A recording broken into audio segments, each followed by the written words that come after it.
You're listening to the Functional Medicine Business Podcast featuring Dr. Deb, one of the most creative functional medicine business practitioners in her industry. She shares the wisdom and knowledge that she has gained over 25 years of functional medicine. A pioneer in functional medicine, scheduling, leadership, and practice management. Dr. Deb has a wealth of knowledge and is eager to share to help functional medicine become more productive and for the practitioners and patients to live better lives. Our podcast shares the good and the bad of our industry because Dr. Deb knows the pain you live every day building a functional medicine practice. With practical tools on how to manage money, taxes, and patient care, she will discuss it all with you. Today, I want to talk to you about really figuring out how to master your goals. Goal setting is so important, and to some extent, I think we all do it, whether we write it down or we keep it in our head or we plan. But there's a really great strategy to mastering your goals. And I want to talk a little bit about what I've learned in mastering goals, and then I want to help you apply it to your situation. So for years and years, I would always sit down at the end of the year and I would write down my goals and plan for the next year. And then I'd somehow put them away and I would forget about them and I wouldn't look at them again until the end of the next year. So that is not the way that you want to set goals. You want to actually work on your goals throughout the year. But what I would find is I'd look through my goals at the end of the year and I'd see what I accomplished, and then I would see what's been put off.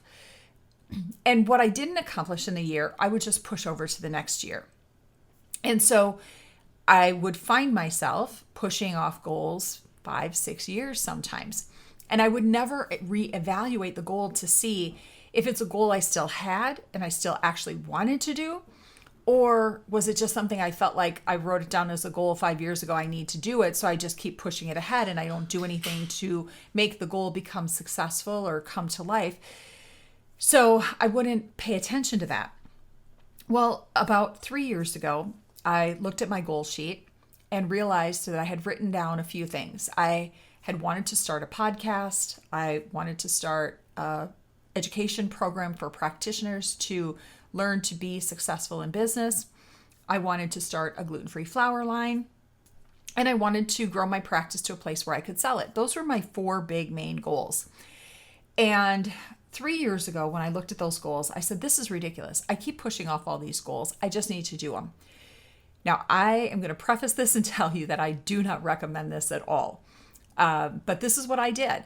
I decided that I was going to make all these goals happen in 1 year time. So I launched my podcast, Let's Talk Wellness Now, because I had so much information and knowledge to share with patients that I couldn't do it in the hour time that I spent with them. But I could do it in a podcast and they could consume it when it was convenient for them. And this way they could get knowledge from me in a different way. So I launched my podcast. I set out to create a gluten-free flour. My daughter has celiac disease and we had been working and crafting a gluten-free flour for many, many years. Finally perfected it and decided we should bring this to market. So I launched my gluten-free flour line. And I started launching my program, 15K a Day Doc, which is a training program for practitioners, all in the same year, and set out to sell my practice. Now, I'm going to tell you all, this is not the way you want to accomplish goals. Not at all. If you want to drive yourself crazy, waste a lot of money and a lot of time and energy to move the needle just a little bit in every area, don't do it this way. Really look at your goals and decide what you want to accomplish. What do you want to do? Is this a goal that still is important for you? Is it moving you where you want to be? Or is it just something your ego wants you to accomplish? In some of these things, it was an ego thing for me. The podcast was an ego thing. My gluten-free flour line's an ego thing. And I thought they were simple and easy. And they're really not as simple as easy as people make it sound. You can't just throw a product up on Amazon and expect to make a lot of money or have it sell. It is a challenge. It's a lot of work. It's a lot of money. So what I do now when I look at goals because I don't ever want to be in that position again. I stretch out my goals. So I have my 6-month goals, my 1-year goal, my 3-year goal, 5 years, and 10 years. And I know where I ultimately want to be in 10 or 15 years.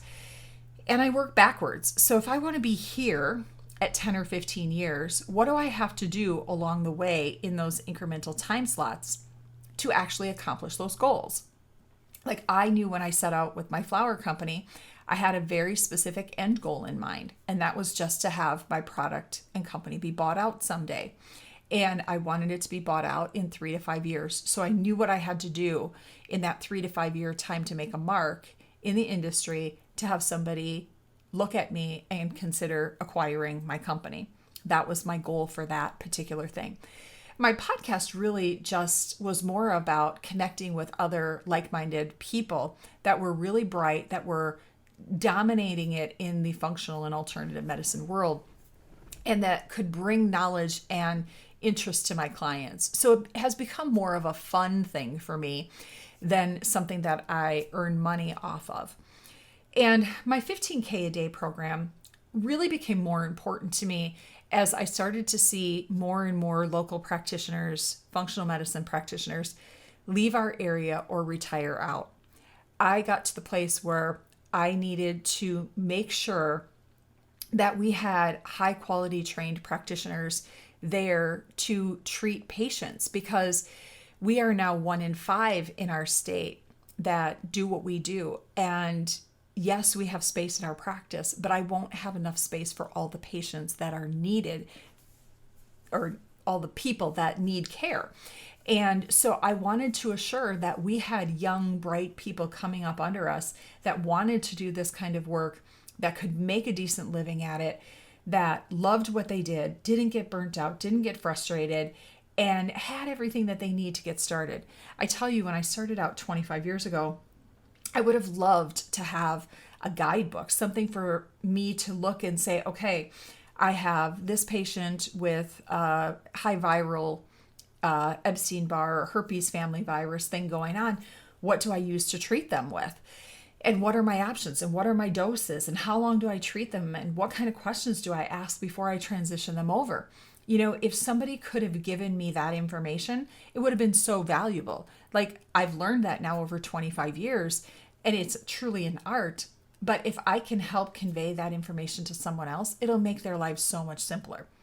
If I can teach them the tips and the tricks that I've used to hack my business so that I'm not putting in 14-hour days anymore, and my business is successful and we're treating patients and my patients are happy, that's a huge difference for people at this point. That makes all the difference in the world between somebody staying with a large organization or transitioning over to a private practice, especially if they can make money. You know, doctors don't want to leave their jobs at the hospital making $200,000 a year to come to an independent practice to make $100,000 a year. But independent practices don't have that kind of cash flow like the hospitals do. So it's harder to get them to come over. But if we can give them a full practice very quickly, their salaries can go up much faster and they can be successful and patients are happy. And so I put this program together specifically for that reason, to teach people not just business, but also the functional medicine side to it, because I think it's so necessary and it's so needed. So that is what I did every year before about the last 3 years. Now I do goal setting very differently.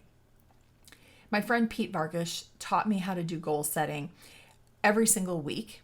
So I do 3 business goals and I do 3 personal goals. And I try to aim to accomplish all 3 of those goals in business and personal every single week. My friend Dean Graziosi and Tony Robbins taught me that we overestimate what we can get done in a year. We underestimate what we can get done in 10 years. So I break down my goals now in 90-day sprints. It's much easier for me to do that. So if I have a goal of, say, seeing 60 patients in a month, new patients every month, I know that I need to break that goal down into steps, and I need to say, okay, how much marketing do I have to do? Where am I going to get these clients from? Who's going to see them? How are we going to get them into the practice on a monthly basis if I'm scheduled out 3 months in advance? I look at all those things to see if my goals are realistic. Can I meet them? And if not, what do I need to change to make that goal a reality? Because the reality is, it's great to have this idea that you want to see 60 new patients in a month. But if you're booked out for 3 months, how are you going to bring in 60 new patients in a month in your practice? You can't do that. So they have to be realistic. And then we have to look at, what do we have to set in place to make that goal successful? Do we have to hire new staff? Do we have to train different staff? Do we have to take more insurance? Do we have to get rid of insurance? Do I have to do a program? Do I have to do it individually? Look at all of those things that are included in how you're trying to accomplish this, because that's where you're going to find the goals. That's where you find the sauce, the secret sauce, as I call it, in mastering your goal setting. The other thing that's important is to leverage other people's time in your goals. You cannot be responsible for making every single thing happen in your goal. You cannot be the person that schedules the patient, sees the patient, checks the patient out, does all the follow-up. Not with big goals. With little goals, yes, you could probably still do that. But with big goals, you're going to have to enlist the help of other people. Look at what you do best.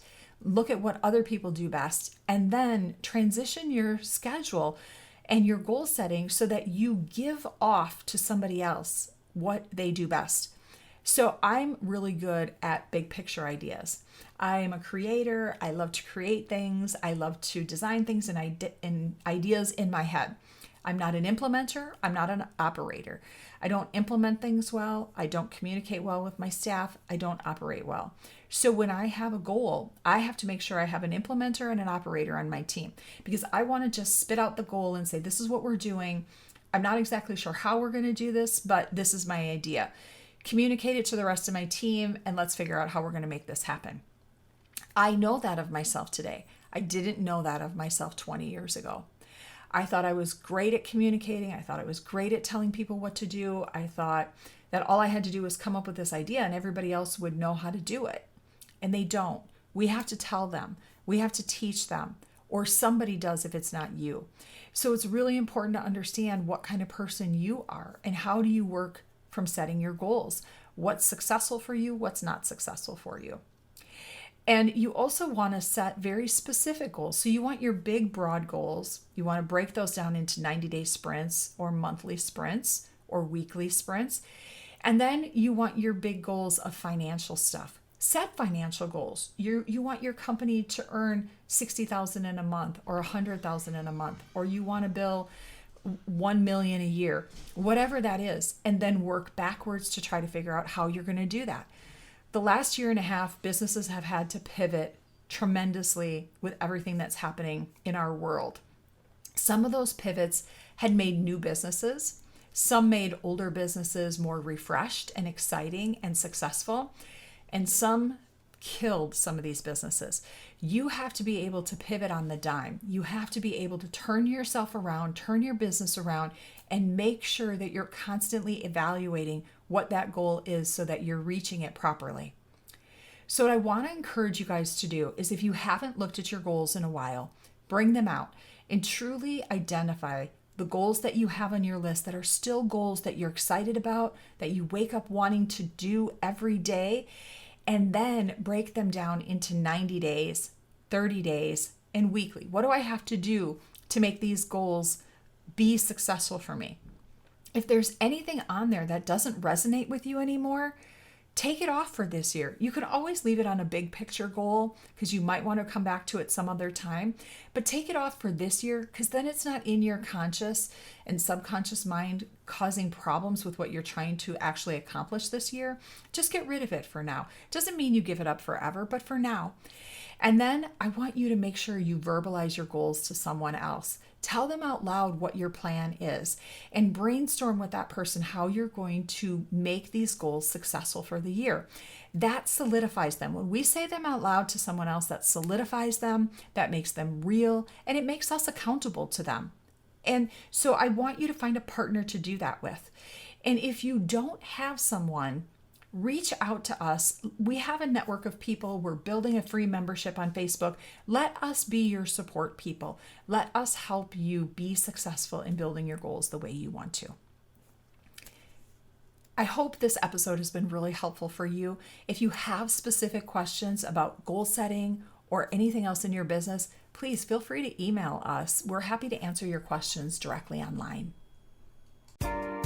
Thanks for listening.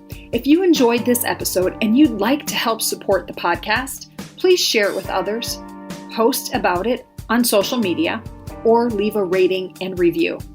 To catch all the latest from me, you can follow me on Facebook at FMBI. Join our free group where we support one another and share our struggles. Thanks again, and I'll see you next time.